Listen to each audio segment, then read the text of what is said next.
महाराज जी, मैं भावना योग के बारे में बताना चाहती हूँ, जिससे मेरे जीवन में अनेकों बदलाव आए।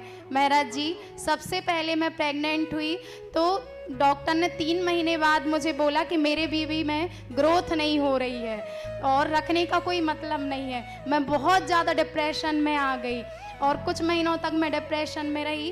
तो मेरे हस्बैंड ने बोला कि चलो शिखर जी चलते हैं। शिखर जी में महाराज जी, जब मैंने शंका समाधान में सुना, एक भाभी को उन्होंने बोला कि मैंने निरंतर भावना योग किया और मुझे बहुत अच्छा बेबी हो गया। तो मैंने यहाँ से सुन के गई और मैंने रोज़ भावना योग करना शुरू कर दिया। मुझे जितना टाइम मिलता काम करने के बाद मैं सिर्फ भावना योग करती और बार बार मैं बोलती मैं स्वस्थ हूँ, मैं माँ बनने वाली हूँ, मैं माँ बनने वाली हूँ। महाराज जी, कुछ टाइम बाद मुझे खुशखबरी मिल गई कि मैं फिर से प्रेग्नेंट हो गई।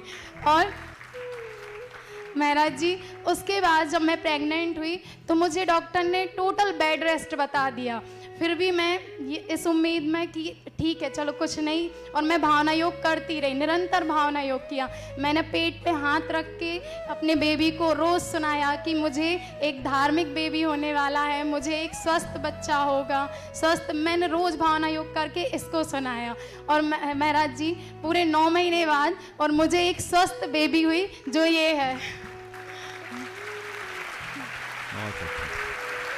बहुत अच्छा अनुभव। ये थोड़ा और बताओ, डिलीवरी क्या नॉर्मल हुई, सीजर हुई? सीजर हुई महाराज जी, जिसमें मुझे बहुत सारी परेशानी हुई। मुझे मतलब 8th मंथ बाद ही मुझे ब्लीडिंग स्टार्ट हो गई, लेकिन फिर भी मैं उतने टाइम भी मैं सिर्फ भावना योग करती रही। मेरा ऑपरेशन हो रहा था लेकिन मेरा भावना योग चल रहा था। बहुत सुंदर। डॉक्टर, ये अनुभव इनका ही नहीं कईयों का है।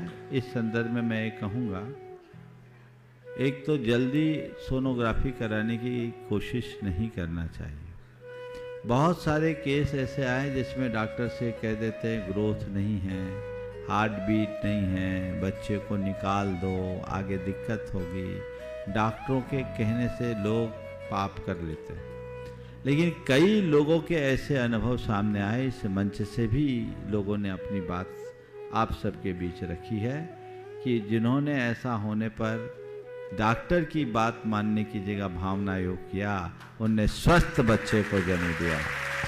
तो आप लोग इसे खुद अपनाइए और औरों को प्रेरणा दीजिए ताकि आप खुद स्वस्थ रह सके और एक स्वस्थ पीढ़ी को जन्म देने का श्रेय प्राप्त कर सके। बहुत बहुत आशीर्वाद।